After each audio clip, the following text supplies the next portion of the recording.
दोस्तों आपने मेरी लास्ट वीडियो देखी थी जिसमें मैंने अपनी गाड़ी में जो है 2 कैप्टन आर्म रेस्ट लगवाए थे।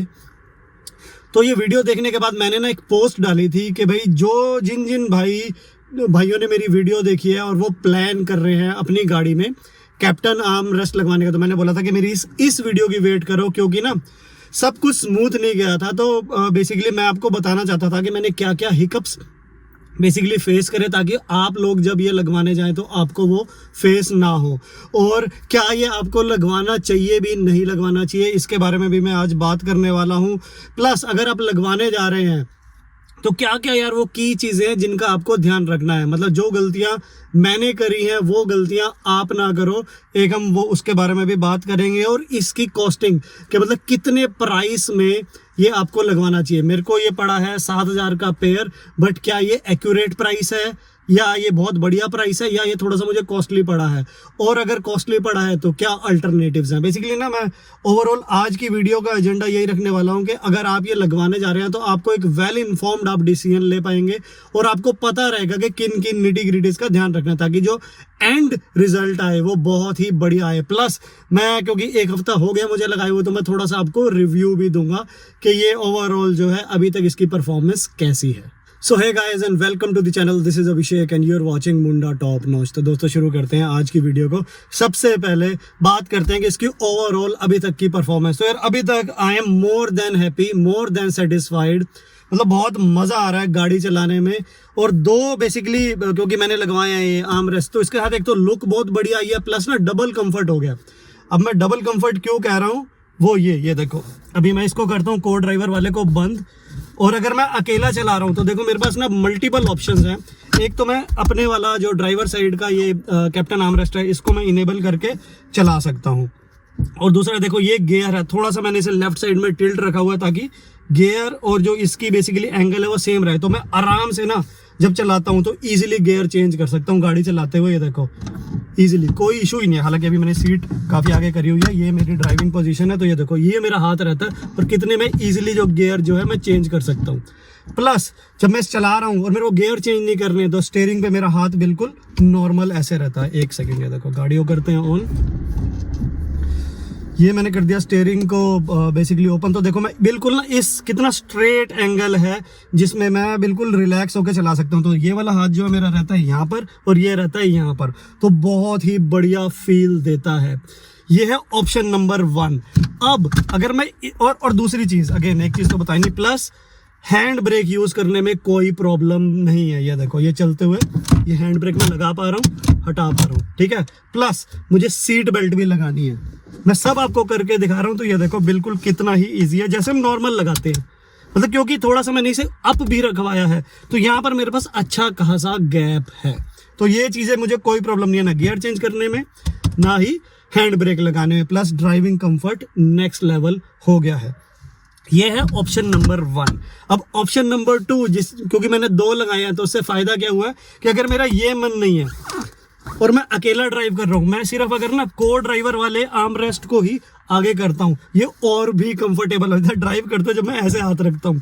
अब ये इस गियर के साथ बिल्कुल स्ट्रेट हो गया है, क्योंकि हमारी ट्राइबर में ना 2 सीट के बीच में बहुत ज़्यादा गैप नहीं है, तो इसलिए यहाँ पर हाथ रख के चलाना भी बहुत ही ईजी है। मतलब बहुत कंफर्टेबल है। मैंने चला रखा, अपने ड्राइविंग पोजीशन में आऊँ, ये सीट अभी पीछे करी हुई है, अगर थोड़ा सा इसे भी आगे करूँ, इनफैक्ट आपको दिखाता हूँ। अब देखो ये है मेरी ड्राइविंग पोजीशन दूसरी, सुपर कंफर्टेबल। और इसमें तो कोई वैसी प्रॉब्लम नहीं है जैसे पहले थी। आप गियर यहाँ से बदलो, इधर से बेसिकली हैंड ब्रेक चेंज करो, और ये हमारी सीट बेल्ट लगानी हो, इसमें भी कोई प्रॉब्लम नहीं है। तीसरा जो फायदा है, अब ये मेरे दोनों अगर इनेबल हो जाते हैं, दोनों मैंने आर्म रेस्ट ऑन रख दिया, ये तो और भी कंफर्टेबल हो गया। देख रहे हो, अब मैं हाथ ऐसे रखूं या ऐसे रखूं, मतलब ये तो ऐसे लग रहा है कि सोफे के ऊपर जैसे हम बैठे हुए हैं। प्लस गियर चेंज करने में यहाँ पर भी कोई प्रॉब्लम नहीं है। हैंड ब्रेक को लगाने में थोड़ा सा इशू आता है जब ये दोनों ऑन हो जाते हैं, तो ये आपको ध्यान रखना है। मतलब ऐसा कोई प्रॉब्लम नहीं आएगी, बट थोड़ा सा या तो आपको आगे से करके करना पड़ेगा या इन दोनों के बीच में जो गैप है उसके थ्रू आप हैंड ब्रेक को यूज़ करो। थोड़ा सा मतलब इसमें प्रैक्टिस की ज़रूरत है। तो प्राइमरली मैंने ये सोचा कि जब हम हाईवे पे चल रहे हैं, को ड्राइवर को पैसेंजर भी साथ बैठा है, जैसे मेरी वाइफ साथ बैठी है, तो ही मैं इस दोनों को यूज़ करूंगा। अदरवाइज या तो मैं इसी को यूज़ करूंगा अकेला चलाते हुए, या फिर मैं इसको यूज़ करूंगा। बट ये भी अच्छी आदत पड़ जाएगी। तो मतलब ये आपको देखना है कि आपकी नीड एक लगाने की है, दो लगाने की है। दो से एक तो लुक अच्छी आएगी, प्लस बेनिफिट मैंने आपको बता दिया है। लेकिन जब ये दोनों ऑन होंगे तो थोड़ी सी प्रैक्टिस की ज़रूरत है। कोई प्रॉब्लम नहीं है, बट थोड़ी सी प्रैक्टिस की ज़रूरत है। अब दूसरी बात करता हूँ कि कैप्टन आर्मरेस्ट मैंने अपनी ट्राइबर में लगाया है, बट ये सिर्फ ट्राइबर के लिए नहीं है। आपके पास कोई भी गाड़ी है, सब में लग सकता है। लगाना कैसे है उसके बारे में मैं अभी बात करूंगा, बट सब में लग सकता है। आपके पास कोई भी गाड़ी है, मेरे पास ट्राइबर थी तो इसलिए मैंने वीडियो में ट्राइबर लिखा, क्योंकि अभी तक इंडिया में किसी भी ट्राइबर में ट्विन कैप्टन आर्मरेस्ट नहीं है। जो कंपनी से भी आती है उसमें सिंगल आता है, पतला सा, इतनी अच्छी क्वालिटी नहीं है। बट इसीलिए मैंने ट्राइबर को थोड़ा सा मेंशन किया था। बट आपके पास कोई भी गाड़ी है यार, कोई भी का मतलब है कोई भी 800 भी है, कोई भी गाड़ी है, सब में ये लग सकता है। तीसरी बात करते हैं कि अब ये आर्मरेस्ट जो है ना, दो तरह के आते हैं। एक तो हो गया ये कैप्टन आर्मरेस्ट, जैसे मैंने अपनी गाड़ी में लगाए हुए है, जो बेसिकली हम ऊपर नीचे कर सकते हैं। एक आता है कि जो दोनों सीट्स होती हैं, ड्राइवर को ड्राइवर, उसके बीच में ही पूरा कनेक्टेड होता है, वो भी आफ्टर मार्केट मिल जाता है। तो आपको कौन सा लगवाना है? तो देखो यार, मुद्दे की बात ये है, मैं भी वो लगवा सकता था, लेकिन मैंने क्यों नहीं लगवाया? क्योंकि जो मेरे पास ट्राइबर है टॉप मॉडल, इसमें क्या है, जो ये हमारा सेंटर कंसोल है, सेंटर कंसोल जो है कूल्ड है, ठीक है। अब अगर मैं वो बीच में लगवा देता तो ये मेरा सेंटर कंसोल की जो स्टोरेज जो है वो हो जाती खत्म, और वो खत्म हो जाती तो कूलिंग मैकेनिज्म भी का भी यूज़ खत्म हो गया, तो ये फंक्शनैलिटी जो है लॉस हो गई थी। तो मैं वो नहीं चाहता था। अगर आपके पास ट्राइबर ही है और लोअर मॉडल है जिसमें या तो सेंटर कंसोल है नहीं या बेसिकली कूल स्टोरेज नहीं है, तो आप उस वाले मॉडल में जा सकते हैं जिसमें बेसिकली वुडन का आता है, ऊपर फॉर्म वगैरह लगी होती है, इसी तरह से रेक्सिन भी लगी होती है, वो बीच में लग जाता है दोनों सीट के बीच में, और स्क्रू से टाइट हो जाता है। वो भी सॉलिड सॉल्यूशन है, एक बार स्क्रू लग जाए, और बहुत ही बढ़िया रहता है और कंफर्टेबल भी रहता है। बट आप जो कंपनी ने स्टोरेज दिया वो उसको लूज कर देते हैं। अगर आपके पास स्टोरेज नहीं है तब उसमें जा सकते हैं, बहुत ही चीप अल्टरनेटिव है। मतलब उसकी कॉस्ट ना विद इन 2000 आप वो अपनी गाड़ी में लगवा सकते हैं। उसकी लुक जो है थोड़ी सी मतलब बेसिकली चौड़ा, ये जो दोनों सीट के बीच का गैप है पूरा कवर कर लेता है। को ड्राइवर भी उस पर हाथ रख सकता है और ड्राइवर भी रख सकता है। जैसे अब मूवी हॉल में हम मूवी देखने जाते हैं पीवीआर वगैरह में, तो बेसिकली जो बीच वाला आर्मरेस्ट होता है वो दोनों सीट शेयर कर रही होती हैं, तो उसी तरह से ये चौड़ा सा होगा जो ड्राइवर और को ड्राइवर शेयर करेंगे, उसमें भी आप जा सकते हैं। बस मैंने बता दिया कि अगर आपके बीच में ग्लव बॉक्स है या कूलिंग मैकेनिज्म है तो उसको आप लूज कर जाओगे, तो वो आपको थोड़ा सा ध्यान रखना है। मैं वो लूज नहीं करना चाहता था, इसलिए I have gone with this captain armrest. तो गाइस अब बात करते हैं चैलेंजेस की। तो यार चैलेंजेस काफ़ी सारे आए मेरे को। सबसे पहले ना यार, सबसे जो बड़ी मुसीबत थी वो थी कि यार कोई लगाने को ना तैयार नहीं है कैप्टन आर्मरेस्ट। हर किसी को लगता है बहुत ट्रिकी है। मतलब मैंने नोएडा में इतनी जगह, मैं नोएडा में रहता हूँ, तो नोएडा में इतनी जगह कॉल किया, दिल्ली में कॉल किया, गुड़गांव में भी कॉल किया, तो कोई भी मतलब जब कैप्टन आर्मरेस्ट की बात आती थी ना, लोगों का वो हो जाता था लगाते हुए कि नहीं सर हो नहीं पाएगा, कोई इशू आ सकता है, ये आ सकता है क्योंकि सीट पूरी खुलेगी। मतलब बेसिकली नॉलेज नहीं है, ये जो मुझे समझ आया कि लोगों ने काम किया नहीं था, नॉलेज नहीं है। दूसरा जो 2-3 मैं नाम नहीं लूँगा उन कंपनीज का, बट 2-3 वर्कशॉप पे जो मेरी बात हुई, जो लगाने के लिए रेडी थे, कह रहे थे हमने बहुत लगाए हैं, बट प्राइस जो थे बहुत ही बदतमीजी वाला मांग रहे थे यार। मतलब 15,000, 18,000, 12,000 ऐसे प्राइसिंग मांग रहे हैं, तो मतलब कोई पॉइंट नहीं था। मतलब वो नॉनसेंस थी बेसिकली, वो बहुत बदतमीजी वाले प्राइस थे। और ये अच्छे अच्छे रिनाउंड वो हैं बेसिकली वर्कशॉप्स हैं, छोड़ो जो भी है, तो वो मुझे करवाना नहीं था। फिर ना मुझे बेसिकली मैंने पूरा यूट्यूब पे काफ़ी सारी वीडियोस देखी, और इस पे यार कैप्टन आर्मरेस्ट लगाने वाली की आप देखना वीडियोस आपको मिलेंगी भी नहीं, कि बहुत ही कम मिलेंगी, तो इक्का दुक्का मिलेंगी। तो मुझे एक कंपनी मिली, आई थिंक उनका नाम था रीकार्ट मोटर्स। उन्होंने यूट्यूब पे भी अपनी कुछ वीडियोस डाली हुई हैं। दिल्ली के बेसिकली वर्कशॉप है या जो उनकी मैन्युफैक्चरिंग है, और वो प्राइमरली डील करते हैं सीट्स की कस्टमाइजेशन में, कार की सीट्स बनाते हैं।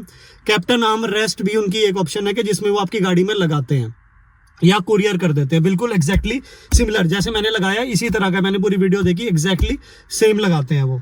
तो मुझे ये वही समझ आया, और उनकी प्राइसिंग भी मतलब मुझे डिसेंट लगी। तो मैंने उनको कॉल किया, तो प्राइस जो बेसिकली वो ऑफर कर रहे थे, वो कर रहे थे 5,000 पर पेयर। बहुत ही डिसेंट प्राइसिंग है, और उनके एंड पे जाके भी लगवा सकते हैं या वो आपको कुरियर कर देंगे, हम खुद से लगवा लें।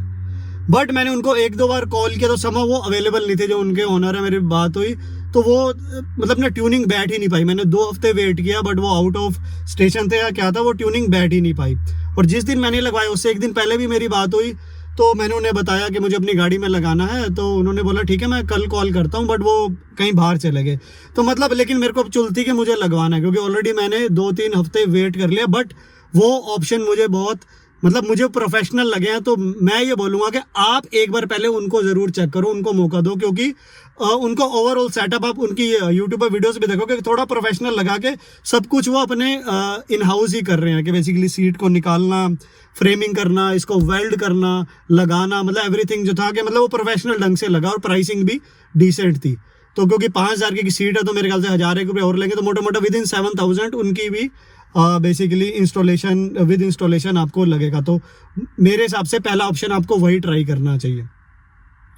फिर जब वहाँ पर मेरी बात नहीं बनी तो फिर मैंने फ़ोन किया कार हट पे। कार हट जो है बेसिकली करोल बाग में एक एसेसरी की शॉप है, जिन्होंने ट्राइबर पे सबसे ज़्यादा काम किया, उनका भी यूट्यूब चैनल है। मैंने गाड़ी का अपना जो इंफोटेनमेंट सिस्टम है, डैम्पिंग है और फ्रंट स्पीकर जो है उन्हीं से लगवाए थे लगभग 2-3 साल पहले। तो मैंने उनको कॉल किया, उन्होंने बोला कि हाँ लग जाएंगे। मैंने वेल एंड गुड। तो कारट ने मुझे बताया कि लग जाएगा, तो ठीक है मैं उनके पास गया। आपने देखा होगा पुरानी वीडियो में, पिछली वाली मेरी वीडियो में, तो मैं वहाँ पर गया। तो वहाँ पर काफ़ी देर बैठने के बाद पहले हुआ कि नहीं लगेगा, फिर उन्होंने 1-2 जगह फ़ोन किया लग जाएगा, फिर उन्होंने बोला कि हम रिस्क नहीं लेंगे, गाड़ी में एयर बैग है। मैंने कहा वो रिस्क मैं ले रहा हूँ, क्योंकि मुझे पता था कि ऐसा कुछ बेसिकली रॉकेट साइंस है नहीं इसको लगाना। तो फिर वो एग्री किया, फिर उन्होंने ये मंगवाए कि ये महिंद्रा के जेन्युइन है ये कह के। तो ठीक है, मतलब बहुत सॉलिड क्वालिटी है, बट मुझे नहीं लगता कि ये जेन्युइन महिंद्रा के हैं, but that doesn't matter because quality no doubt अच्छी है, अच्छी क्वालिटी में मेरे को ये मिले हैं। तो जब ये आ गए तो अब कम उसके बाद ना मैं आगे बढ़ने से पहले मैं आपको बताता हूँ उसको लगाने के लिए हमें करना क्या होता है। थोड़ा सा ध्यान से सुनो, सिंपल सा प्रोसेस है, करना ऐसा कुछ नहीं है। कि ये जो हमारी सीट है ये 4 नट पे लगी होती है, आगे वाली भी, ये वाली भी और ये वाली भी। ये 4 नट से पूरी की पूरी सीट निकल जानी है बाहर। उसके बाद ये जो सीट का जो ऊपर वाला पार्ट है, ये नीचे हुक्स लगे होते हैं, यहाँ से उतार के पूरे का पूरा कवर जो है विद इसकी जो इनसाइड फोम होती है सीट की, ये आ जाती है बाहर। जब ये बाहर आ जाती है तो पूरा सीट का फ्रेम रह जाता है। फ्रेम में समवेयर इधर या वीडियो में यहाँ कहीं लगा देता हूँ, आपको फ्रेमिंग पता लग जाएगी। तो ये और खुलने के बाद ना ये समझ आया कि हमारी जो ट्राइबर की जो फ्रेमिंग है बहुत ही मतलब एक ही फ्रेम दिया हुआ है। यूजुअली गाड़ियों में ना यहाँ पर एक फ्रेम यहाँ पर होता है, बेसिकली रोड एक यहाँ होती है, और उनके दोनों के बीच का जो गैप है जैसे ये ब्लैक है वो भी मेटल से फिल्ड होता है। बट हमारे ट्राइबर में क्या है, यहाँ एक पतली सी रोड जा रही है और यहाँ एक थोड़ी सी मोटी सी रोड जा रही है, बीच में पूरा खाली है। तो अगेन रेनो ने कॉस्ट कटिंग के लिए किया होगा, बट इससे सेफ्टी का कोई वो नहीं है। बट ये क्योंकि इसी वजह से थोड़ी सीट जो हमारी कम चौड़ी भी है, मुझे समझ आ गया। तो उसके बीच में जो है ना हमारी जो ट्राइबर की है उसमें ये बीच में खाली वो है, गैप है। बाकी किसी गाड़ी की होगी तो हो सकता है उसमें वो मेटल से फिल्ड हो। तो बेसिकली करना क्या होता है कि ये जब सीट का कवर उतर जाएगा उसके बाद एक आर्मरेस्ट से पहले ना इस तरह से एक मेटल का फ्रेम होगा। ये तो भी प्लास्टिक का है मेरे पास, एक मेटल का वो होगा, ब्रैकेट होगी। उसको हमें जो गाड़ी का जो लोहा आ रहा है उसके साथ उसे हमें वेल्ड कर देना है। और जब वो एक बार वेल्ड हो जाएगा तो इस सीट कवर को वापस चढ़ा देंगे, उसमें थोड़ा सा होल कर देंगे यहाँ पर, और इसको आर्मरेस्ट को फिर उसके साथ नट के साथ कस देंगे। That's it. तो अब बात करते हैं प्रॉब्लम्स की। तो जब ये बेसिकली हम एग्री कर गए तो मेरी ये सीट पूरी निकल गई, बाहर आ गई। फ्रेमिंग के लिए बेसिकली रेडी थी वो, कि वो जो ब्रैकेट थी उस पर वेल्ड करने के लिए। तो बेसिकली जो उन्होंने मेरे को वेल्डिंग वाले का बताया शॉप का, वो बेसिकली क्योंकि ये खुद वेल्ड नहीं करते, इनका काम सिर्फ एसेसरीज का है या आपको कार सीट्स लगवाने हैं, वेल्डिंग का इनके पास नहीं है। तो इन्होंने बोला कि दूसरी किसी शॉप है वेल्डिंग वाली शॉप, वहाँ पर जाके ब्रैकेट जो है वो वेल्ड हो जाएंगे। अब सबसे पहली प्रॉब्लम क्या आई कि वेल्डिंग करने के लिए उन्होंने मुझे भेजा कि आप वेल्ड करा के आओ। अब मुझे आइडिया ही नहीं है कि वो जो ब्रैकेट है वो कैसे लगना है, ना उन्होंने किसी ने मुझे बताया। साथ में उन्होंने एक बंदा जरूर भेजा जिसको कुछ भी नहीं पता यार, मतलब उन्होंने वो इसलिए भेज दिया कि एज ए मतलब मैं उनका वही बोलूँगा कि साथ में भेज दिया कि भाई अकेले नहीं जा रहे तो साथ जाएं, बट उसको भी नहीं पता कैसे लगानी है। तो उन्होंने बोला कि बस इस वाले ब्रैकेट को वेल्ड कर दो, कि उसको पता है, वेल्डिंग वाले को पता है, क्योंकि जो वेल्डिंग वाला है जो शॉप वाला है उसका खुद कार एक्सेसरी का भी काम है। ठीक है जी, मैं गया वहाँ पर वेल्डिंग कराने। ये सब सारी चीज़ें ना मैंने आपको पुरानी पिछली वीडियो में दिखाई, क्योंकि यार मैं चाहता नहीं था कि आपको एंड रिजल्ट तक पता लगे, उसके पीछे जो मेहनत हुई है वो मैं बाद में बता दूंगा आपको, और आपको कैसे वो बेसिकली अपने केस में बेटर करना है उसे।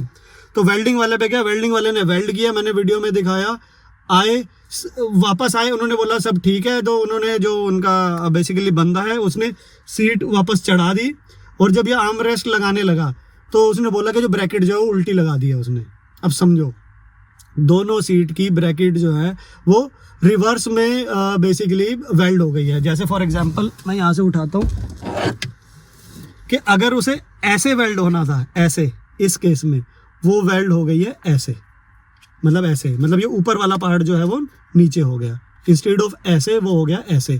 तो उससे हुआ क्या कि आर्म रेस्ट जो है वो ऊपर से नीचे चलने की जगह ये नीचे से ऊपर और पिछली तरफ चलेगा, मतलब लगेगा। तो समझ रहे हो कितनी बड़ी मिस्टेक। ठीक है भाई, थोड़ा दिमाग खराब हो, क्योंकि बहुत टाइम कंज्यूमिंग प्रोसेस है ये ओवरऑल। और वहाँ तक जाना मेरे को अपना, मैं ई रिक्शा पे लेके गया हूँ, लेके आया हूँ, सारे मतलब पैसा मेरा ही लग रहा है उसमें, ले जाना आना। फिर वेल्डिंग हुई, उसकी कॉस्ट भी जो 400 रुपीज़ लिए वेल्डिंग वाले ने। फिर चलो भाई कोई बात नहीं, हम दोबारा गए। अब उनका एक बंदे ने बताया कि कैसे वेल्ड होना है, वो भी मुझे क्या आप करवा गए। मैंने कहा नहीं भैया अब तुम ही चलोगे। तो ठीक है, मैं किसी तरह से मना के उस भाई को ले गया, और इस बार वेल्ड जो है वो ठीक कर लिया हमने, वेल्ड हो गया। ठीक है जी, आए शॉप पे, वर्कशॉप पे वापस आए, अपना आर्म रेस्ट फिट हुए, सीट फिट हो गई, बिल्कुल वेल एंड गुड। रात के लगभग 8 बज गए थे, मैंने वीडियो में आपको बताया भी था कि भाई 8 बज गए, बहुत टाइम लग गया। उसके बाद आर्म रेस्ट का मैं ट्रायल ले रहा हूँ, सिर्फ ट्रायल ले रहा हूँ, और उनकी गली में ही मैंने चलाई है, मतलब हार्डली 100 मीटर चलाई है। हल्का सा एक झटका लगा गाड़ी में, जैसे होता है ना स्पीड ब्रेकर से उतरते हैं, आवाज़ आई पटक, और ये आर्म रेस्ट निकल के नीचे। वेल्डिंग जो थी उसके अंदर की वो हो गई ब्रेक। मैं सच बता रहा हूँ, मेरा हो गया दिमाग खराब। फिर मैं वापस उनकी वर्कशॉप पे गया, रात के लगभग 9 बजने वाले थे, तो वेल्डिंग वाले की शॉप हो चुकी थी बंद। फिर मैं वापस नोएडा आया, अगले दिन सुबह दोबारा आया। अगर आपने मेरी पिछली वीडियो में ध्यान से देखा होगा तो पूरी वीडियो में आपको मैं 2 बार कपड़े में दिखाऊंगा, एक बार ब्लैक शर्ट में और एक बार रेड टी शर्ट में। वैसी वैसे, क्योंकि 2 दिन का जॉइंट कंटेंट था, 2 दिन लगे हैं मेरे को ये लगवाने में। जी हाँ, 2 दिन, पूरे के पूरे 2 दिन लग गए। नेक्स्ट डे मैं गया उनके पास, फिर उन्होंने वेल्डिंग वाले पे भेजा, वेल्डिंग वाले पे मैं गया, वहाँ पर बैठा, फिर वो जो वेल्ड हुआ था उसको दोबारा वेल्ड कराया। ब्रेक किस वजह से हुआ था अब मैं क्या बोलूँ उस वेल्डिंग वाले को भी, यार काफ़ी एजड थे अंकल वो, छोड़ो। एनीवेज, उन्होंने जो है ना, जो बेसिकली ब्रैकेट है, ये देखो, अगर ये बेसिकली 2 लोहे के पार्ट हैं, उसके बीच में हमें उसे वेल्ड करना है, तो वेल्ड यहाँ से भी होना चाहिए, यहाँ से भी होना चाहिए, मतलब चारों पॉइंट से वेल्ड होना चाहिए ताकि एक सॉलिड रहे। उन्होंने सिर्फ 1 पॉइंट से वेल्ड किया था और दूसरे वाले को 2 पॉइंट से, मतलब वो सॉलिड वो आए ही नहीं, कि मतलब उनको ये था कि बस ये दिखाने के लिए इसके ऊपर भार नहीं आएगा। यार ऐसे कैसे हो सकता है? तो जब मैंने देखा वो मतलब बहुत वो हुआ, बट फिर एनीवे मैंने फिर दोबारा से उसे वेल्ड करवाया, और इस बार पूरा पक्का, मतलब चारों पार्ट से वेल्ड करवा के एक्स्ट्रा पत्ती लगा के वेल्ड कराया। तो मोटा मोटा जो मैं आपको कहने की कोशिश कर रहा हूँ ना, कि जब आप ये लगवाएंगे तो वेल्डिंग करते हुए आप वहाँ पर जरूर साथ खड़े रहना, और ये मेक श्योर करना कि वेल्डिंग के जो जॉइंट्स हैं वो प्रॉपर हो रहे हैं, वो लोग ज़्यादा ध्यान नहीं देंगे।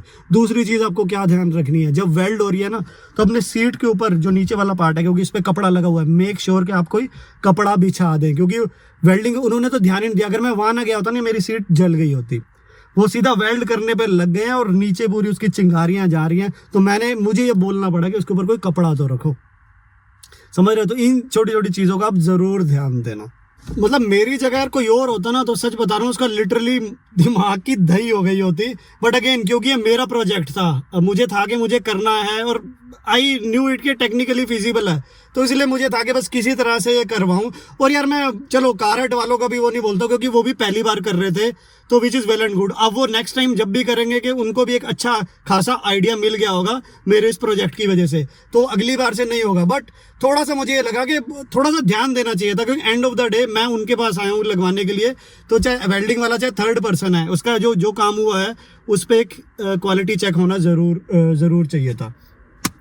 दूसरी चीज़ जो आपको बहुत ही इंपॉर्टेंट चीज़ है जो ध्यान रखनी है, ये जो हम कह रहे हैं ना, ये जो ब्रैकेट जो है जिसे हमें वेल्ड करना है, ये आपको इंश्योर करना है, क्या मेक श्योर करना है कि वो जो हमारा बेसिकली सीट का जो फ्रेम है उससे कम 2.5 इंच बाहर हो। 2.5 इंच बाहर। क्यों? क्योंकि जब सीट का जो फ्रेम होता है, फ्रेम के ऊपर ये वापस ये डनलॉप चढ़ता है, ये भी कवर चढ़ता है ना, इसके अंदर फॉर्म होती है, तो फॉर्म से थोड़ा वो बाहर आ जाता है। जैसे देख रहे हो मेरे वाले केस में अंदर दब रहा है, ये मतलब एक चूक हुई है मेरे से। हालांकि मैंने बाद में इसे रेक्टिफाई करवाया, बट फिर भी मैं बोलूंगा एक चूक हुई है, आपको नहीं करनी है। मैंने इसको लगभग 1.5 इंच के करीब बाहर रखवाया है, बट यहाँ पर लगभग 2 इंच से 2.5 इंच चाहिए हमें। तो आप 2.5 इंच मान के रखें कि जो फ्रेम को जो वेल्ड करवाएंगे ना, उस मेटल वाले पार्ट से कम 2.5 इंच बाहर हो। क्यों? क्योंकि जब उसके ऊपर कवर आएगा तो एक तो इस सीट की जो डनलॉप है पूरा खुलेगा, अपनी शेप में आएगा, देन उसके ऊपर आर्म रेस्ट लगेगा। नहीं, अगर आप ऐसा नहीं करेंगे कि तो होगा क्या कि जो अगर ये फ्रेम आप अंदर की तरफ रखेंगे तो इसके ऊपर डनलॉप आने के बाद एक तो ये प्रेशर डालेगा बाहर की तरफ, दूसरा जो आर्म रेस्ट है आपका यहाँ से तो टाइट हो जाएगा, बट उसके बाद बिल्कुल वो आउट जाएगा। मेरे वाले केस में मैंने थोड़ा सा आउट रखवाया था, लेकिन थोड़ा सा ये अभी अंदर हो सकता था, अभी थोड़ा सा ज्यादा आउट है ये, तो आपको ही ध्यान रखना। कोई और नहीं लग रहा, इनफैक्ट इससे थोड़ा सा मेरे लिए इजी भी हो गया गियर चेंज करना। बट अगर आप इसे देखेंगे तो थोड़ा सा आपको ना ये लेफ्ट की तरफ इंक्लाइंड लगेगा, थोड़ा सा ऐसे लगेगा कि आउट है। वो यही रीजन है, अगर यही मैंने थोड़ा सा और बाहर रखा होता तो ये आउट नहीं होता। जैसे इसमें प्रीटी मच ओके आ रहा है, इसमें थोड़ा सा आउट है। तो आप बस ये ध्यान रखना कि इसे 2.5 इंच आपको के करीब इसे बाहर हमें वेल्ड करवाना है। और एक बार ना वहां पर ले जाके जब आप वेल्ड हो रहा है तो वहीं पे वेल्ड होके आर्म रेस्ट से चेक भी कर लेना, जो भी आपके साथ हो के सब कुछ ठीक चल रहा है कि नहीं। मेरे केस में कोई नहीं था, सब कुछ मुझे करना पड़ा था। बट ये आप ऐसी गलती मत करना, ये आप इंश्योर करना। अगली इंपॉर्टेंट चीज जो ध्यान रखनी है, मेरे केस में बहुत प्रॉब्लम हुई थी मुझे वो सेटअप करने में, वो ये कि जब ये सीट चली गई वेल्डिंग होने के लिए, अब वेल्डिंग वाला पूछ रहा है कि ये ब्रैकेट जो है कितनी ऊपर लगाना है, यहाँ लगाना है, यहाँ लगाना है, यहाँ लगाना है, बेसिकली कितनी ऊपर लगाना है। उनको कुछ नहीं आइडिया, समझो कार एक्सेसरी वाले उनको कुछ नहीं पता, और जो मेरे साथ बंदा आया उसको कुछ नहीं पता, ना बता के भेजा गया। अब ये रिस्पॉन्सिबिलिटी मेरी हो गई कि भाई सीट में कितनी हाइट पे ये वेल्ड होना है, और सीट बाहर निकली हुई है नीचे, मतलब एक तरह से फर्श पे पड़ी हुई है। अब मैं कैसे बता सकता हूँ? फिर भी मैंने मतलब बहुत दिमाग लगाया, और अल्टीमेटली मतलब मैं आपको ही बता रहा हूँ कि ये चीज़ें आपको ध्यान रखनी है कि ये आर्म रेस्ट जो है किस हाइट पे होना चाहिए, समझ रहे हो? क्योंकि नीचे अगर ज़्यादा हो गया तो आर्म रेस्ट का यूज़ खत्म हो गया, ज़्यादा ऊपर खत्म हो गया तो वो कंफर्ट देने की जगह अनकंफर्टेबल हो जाएगा, समझ रहे हो? तो हमें प्रॉपर हाइट पे होना चाहिए। तो आपको ये ध्यान रखना है कि इसकी हाइट आपको क्या रखनी है। जो मुझे समझ आया बेसिकली अपनी गलतियों से, वो ये है कि जो normally arm rest comfortable position क्या होती है, जब आप उस सीट पे बैठ के देखो, चाहे भले ही बाहर निकल गई है या पहले से मेजर करके जाओ कितने इंच के ऊपर लगना है, आप सीट पे बैठ के देखो, और जो आपका हार्ट है, बेसिकली जो दिल की पोजीशन है, उससे हल्का सा नीचे, मेरे ख्याल से मुझे ऐसा लगता है वो कंफर्टेबल पोजीशन होती है। इस तरह से जो आपका, आप बैठ के देखो, और जो आपका हार्ट है बेसिकली नीचे वाला पार्ट, उसके नीचे आपकी जो है एल्बो होनी चाहिए, बस, समझ रहे हो? ये मेरे हिसाब से कंफर्टेबल पोजीशन है। अब मेरे वाले केस में इस हार्ट वाली पोजीशन से मैंने थोड़ा सा इसे ऊपर रखा है। क्यों? थोड़ा सा नीचे हो सकता था, मतलब ये अनकंफर्टेबल नहीं हुआ, बट ये हो सकता था। अब मैं वही बता रहा हूँ क्योंकि उस टाइम पे बहुत ज़्यादा मुझे ध्यान नहीं था, प्लस दूसरा मेरे को ऊपर रखना भी पड़ा है। ट्राइबर ओनर्स के लिए इंपॉर्टेंट भी है, क्योंकि हमें ये भी मेक श्योर करना है कि जो हमारा बेसिकली ये नीचे वाला ग्लव बॉक्स है ये ओपन हो, क्योंकि ये इस तरह से खुलता है, ये ओपन हो, प्रॉपर हो पाए। और अब हम हैंड ब्रेक इजीली लगा पा रहे हैं, और हैंड ब्रेक जब लग जाती है तो आर्म रेस्ट से कोई बेसिकली उसमें वो नहीं आ रही है, टक्कर नहीं लग रही है, मतलब प्रॉब्लम नहीं हो रही है हैंड ब्रेक लगाने में। प्लस गियर भी जब हम चेंज कर रहे हैं तो वो भी इतनी नीचे ना हो जाए आर्म रेस्ट के आप गियर ही ना चेंज कर पाओ। तो इस वजह से मैंने इसे थोड़ा सा ऊपर रखवाई। ये छोटी छोटी चीज़ें आपको ध्यान रखनी है। अब वहाँ पर जब मैं गया, वहाँ पर तो किसी ने सोचा भी नहीं था नीचे ग्लव बॉक्स है। मैंने बोला यार ग्लव बॉक्स है, पहले बहुत नीचे लगा रहे थे वो। तो फिर मैं बैठा ठंडे दिमाग से सोचा, दिमाग मेरा गर्म था लेकिन मैंने कोशिश करी ठंडे दिमाग से सोचूं, तो मैंने यही करा कि जो मेरे हार्ट की वो है साइज है वो उतने पे मैं रखता हूँ। बट आपको मैं बोल रहा हूँ उससे थोड़ा सा नीचे रखना है आपको, कंफर्टेबल पोजीशन वो ज़्यादा रहेगी। तो अब उसके बाद एक बार जब मेरा पूरा सेटअप हो गया, आर्म रेस्ट लग गया, नेक्स्ट डे अब वो थोड़ा सा अगले दिन जो मुझे थोड़ा सा मेरे को चैलेंज फेस करना पड़ा वो आया फिर प्राइसिंग को लेके। जब वो प्राइसिंग की बात आई तो इमीडिएट ऑलमोस्ट 1000 रुपये उन्होंने प्राइसिंग बढ़ा दिया। ये क्या कह के भाई बहुत मेहनत लगी है और बहुत मेहनत वाला काम था, बट मेहनत तो मेरी लगी है सारी, समझो सारा। मतलब उनको तो पता भी नहीं है क्या क्या मैं वेल्डिंग वाले के साथ और क्या क्या क्या झेल के आई हूँ। 4-4 घंटे बैठा रहा हूँ मैं। बट एनीवेज क्योंकि ओवरऑल मैंने कहा क्योंकि ये प्रोजेक्ट था, वो भी पहली बार कर रहे थे, हो सकता है उन्होंने थोड़ा मिस जज किया हो, और इट वाज माय प्रोजेक्ट तो मुझे करवाना भी था।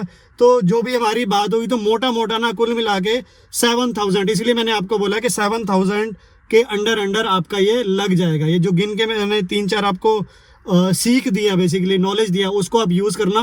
कोई रॉकेट साइंस नहीं ऐसे लगाना यार, दोबारा बता रहा हूँ। सीट बाहर निकालनी है, कवर को उतार देना है, इसके फ्रेम में वो ब्रैकेट को वेल्ड कर देना है, कवर वापस लग जाना है और इस आर्म रेस्ट को नट से कस देना है और आर्म रेस्ट के ऊपर कवर लगवा देना है। That's it. मतलब इतना काम है। 3 से 4 घंटे लगेंगे एक्चुअल में। बट यही है कि क्योंकि पहली बार हो रहा था, मेरे भी दिमाग में 10 चीज़ें थी, वो भी पहली बार कर रहे थे, तो overall it took lot of time. कई जगह से उनके साथ उनके थ्रू बहुत ज़्यादा मिस जजमेंट हुई और क्योंकि जो कि मैं करेक्ट भी कर सकता था, मेरे भी माइंड से स्किप हुई, समझ रहे हो। तो इस तरह से करते करते ये 2 दिन का प्रोजेक्ट बन गया। आपके केस में 3 या 4 घंटे का प्रोजेक्ट है। तो यही चीज़ें यार, यही था आज की वीडियो में। आपको ध्यान रखना है। अब मैं ना 2 आपको चीज़ें बताता हूँ कि आपको लगवाना कहाँ से है। अगेन आप कारट से लगवा सकते हैं। अब इस बार काम जो है गोइंग फॉरवर्ड प्रोफेशनली होगा, जो मुझे ऐसा लगता है, क्योंकि ये सारी चीज़ें उनको भी समझ आ गई हैं। प्लस मेरे रेफरेंस के थ्रू जाओगे तो शायद बोल रहा हूँ, आई डोंट नो, 100-200-500 रुपये शायद कुछ डिस्काउंट मिल जाए। मेरे से 7000 लिए थे, बट जाते मैंने बोला था, क्योंकि अगर कोई रेफरेंस के थ्रू आता है, आपने भी पहली बार किया है और तो कोई भी अगर आता है तो देख लेना। बट आप ट्राई कर सकते हैं। बट ओवरऑल अगर 7000 भी लेते हैं तो मेरे हिसाब से इट्स ओके प्राइसिंग। ये ओवर प्राइस नहीं है, मतलब प्राइसिंग डिसेंट है, क्योंकि क्वालिटी भी अच्छी है। हमें बस इंश्योर करना हमारी वेल्डिंग जो है वो सॉलिड हुई हो। दूसरी ऑप्शन है जो मैंने पहले बोला कि आप पहले रिकार्ड जो है उनसे फ़ोन करके गूगल से नंबर ले लेना या उनकी यूट्यूब वीडियोस देख लेना, उनसे एक बार बात कर लेना, अपना कार का बता देना कौन सा कार है, क्या आप वहाँ जाके लगवा लो या बेसिकली कुरियर पे मंगवा लो, और वो कोई वर्कशॉप बता देंगे जहाँ से लग जाएगा। तो अब मेरे हिसाब से पहले आप उस पे जाओ, अदरवाइज आप कारट पे जाके लगवा सकते हैं। दूसरी चीज़, अगर आप कैप्टन आर्मरेस्ट पे नहीं जाते हैं और आप वो दूसरा बीच वाला जो आर्मरेस्ट होता है कॉमन वाला, वो लगवाना चाहते हैं तो वो भी लगवा सकते हैं। उसके लिए भी ना मैंने रिसर्च करी थी, तो यूट्यूब पे एक चैनल मेरे को मिला था, I think crystal cars, KRISTL, crystal cars. उनको चेक कर लेना, क्योंकि उन्होंने बहुत सारी गाड़ियों में लगाया है। ये मैंने वीडियो देखी थी, मुझे लगाना नहीं था तो इसलिए मैंने उन्हें कांटेक्ट नहीं किया। बट अगर आप वो वाला लगवाना चाहते हैं तो एक बार उनसे भी चेकआउट कर लेना। कॉन्टैक्ट नंबर शायद उनके वीडियो में मिल जाएगा आपको, या अगर आपको कहीं और से मिल रहा है वो बीच वाला सॉलिड, इसमें अच्छी रेक्सिन कुशनिंग अच्छी लगी हुई है, क्योंकि खुद से वो DIY है प्रोडक्ट, उसमें आपको बाहर से करवाने की जरूरत नहीं है। बीच में रखोगे, हाइट देखोगे कहाँ पर आपके सेट आ रही है, उसके बाद 4 पेच मिलेंगे, इसी ग्लव बॉक्स के अंदर वो अपना पेचकस से कस देना, बस दैट्स इट। बहुत ईजी सेटअप है वो। 1 घंटे के अंदर आप खुद DIY कर सकते हैं। अगर आप कैप्टन आर्मरेस्ट नहीं लगवाते तो उस पर जा सकते हैं। वो भी खुद नहीं लगाना तो क्रिस्टल कार या कहीं से भी आपको एक्सेसरी शॉप से मिल रहा है, उससे ट्राई कर लेना। अब मेरे केस में 3 बार वेल्डिंग हुई है। अब ये भी ध्यान से सुनना, पहले हुई, गलत हो गई थी, फिर वापस जाके उतरवाई, लगवाई फिर वो, और फिर वो टूट गई, अगले दिन आके दोबारा वेल्ड कराई। मतलब बेसिकली 3 बार वेल्ड हुआ है और तीनों बार पैसे मुझे देने पड़े, समझ रहे हो। मतलब ये मेरे पास एक्स्ट्रा बर्डन जो खर्चा आया, वो पैसे में, वो मेरी रिस्पॉन्सिबिलिटी थी पैसे देने की, कि भाई तुम दोगे, क्योंकि तुम करवा रहे हो। तो 3 बार, तो ये 7000 जो मैं बता रहा हूँ, ये आपको लगेगा एक्चुअल में जो मुझे पड़ा है, ये मोटा मोटा यार ये लगभग 8500 के आसपास ही पड़ा होगा, अगर मैं हिसाब लगाऊं। क्योंकि नोएडा से करोल बाग आना जाना 1000 रुपये का पेट्रोल, 2 दिन मेरा चक्कर लगा, 2000 का तो मेरा पेट्रोल ही लग गया यार। उसके बाद 3 बार मैं वेल्डिंग करा रहा हूँ, उसका प्राइसिंग दे रहा हूँ, बट उसमें नहीं पड़ते हैं। इट वॉज अ प्रोजेक्ट जो कि फाइनली सक्सेसफुल है, एंड रिजल्ट इस टाइम पे बहुत बढ़िया है, and I am more than happy and more than satisfied. तो बस मेरा यही था कि आप लोग जब करवाओ तो वो हिकअप्स आपको ना आए जो मुझे आए हैं, और आप सीधा ही मतलब शुरुआत से लेके एंड तक आप हैप्पी रहो, खुश रहो। बीच वाला जो बेकार पीरियड जो मैंने झेला वो आपको ना झेलना पड़े। बट ओवरऑल यार मज़ा पूरा है। मतलब एक बार लग गया ना, मैं सही बता रहा हूँ, आप थैंक यू बोलोगे मेरे को अगर अच्छे से आपने ये काम करवा लिया। अच्छा, एक चीज़ और जो मैं आपको बताना भूल गया था, तो जब मैं पूरा काम करवा के यार घर पे आ गया वापस के प्रॉपर हो गया 2 दिन के बाद, तो अगले दिन 3rd डे मेरे को पता लगा, मतलब मैंने ध्यान दिया कि जो मेरी आगे वाली दोनों सीट पे ना ये कुशन्स लगे हुए थे, ड्राइवर और को ड्राइवर। तो ड्राइवर साइड वाले पे तो है, को ड्राइवर वाले पे है ही नहीं। तो किसी ने मुझे बताया तक नहीं है कि वहाँ पर है। 3 दिन हो गए, फिर 4th डे मैंने फ़ोटो भेज के उन्हें फ़ोन किया कि आपके यहाँ पर रह गया, तो उनका कंफर्मेशन आया कि हाँ ये हमारे यहाँ ही पड़ा हुआ है। तो मैंने बोला संभाल लेना, कभी आता जाता मैं उठा लूँगा, लेकिन यार भाई इसको लेने के लिए मैं स्पेशल करोल बाग थोड़ी जाऊँगा। और इतनी बढ़िया क्वालिटी के मैंने ये 2 खरीद रखे थे, 1 साल से ऊपर हो गया है, बट अब ये 1 ही रह गया है। तो मतलब ऐसी यार छोटी छोटी चीज़ें भी हुई, जो कि थोड़ा सा मुझे अनप्रोफेशनल लगा। बट अगेन हो सकता है उनको भी ना पता हो, उनकी जहाँ पर वर्कर्स काम कर रहे हैं सीट का वहाँ पर पड़ा हो और उनको नहीं पता हो। बट अगेन थोड़ा सा मुझे लगता है कि ये चीज़ें उनको खुद बताना चाहिए था, मेरे को बोलना ना पड़े कि मेरा सामान रह गया और तब हो के वहाँ पर है। बट हो सकता है यार, चलो बेनिफिट ऑफ डाउट मैंने दे दिया उन्हें। बट अगेन एक ये मेरा ये भी नुकसान हो गया है। तो दोस्तों यही था आज की वीडियो में। मेन मोटिव यही था कि आप लोगों को एक वेल इन्फॉर्म्ड डिसीजन ले पाओ, और जो गलतियां मैंने करी हैं और जो बेसिकली उन गलतियों से जो मुझे सीख मिली है वो मैं आप तक पहुंचा पाऊँ। तो यही है यार, एक मॉडिफिकेशन सीरीज से स्टार्ट कर दिया, बीच बीच में आपको मिलती रहेगी। यार आपसे बात करते करते इस पर नज़र पड़ गई, इसका भी कुछ करना पड़ेगा यार, इसका भी सोचते हैं इसका क्या करना है। तो कुछ ना कुछ वीडियोस आती रहेंगी मॉडिफिकेशन की, और बीच में जो मेरी रेगुलर वीडियोस हैं वो भी आती रहेंगी। तो गाइस आई होप आपको आज की वीडियो जो है इन्फॉर्मेटिव लगी होगी और कुछ सीखने को ही मिला होगा। तो आपको पता है आपको करना क्या है, वीडियो को दे देना थम्स अप, चैनल पे नए हो तो चैनल को कर लेना सब्सक्राइब, और इस वीडियो को कर देना शेयर मैक्सिमम अपनी फ्रेंड्स एंड फैमिली से। तो गाइस अब मैं आपको मिलता हूँ अगली वीडियो में एक और धमाकेदार वीडियो के साथ। जय हिंद, जय भारत।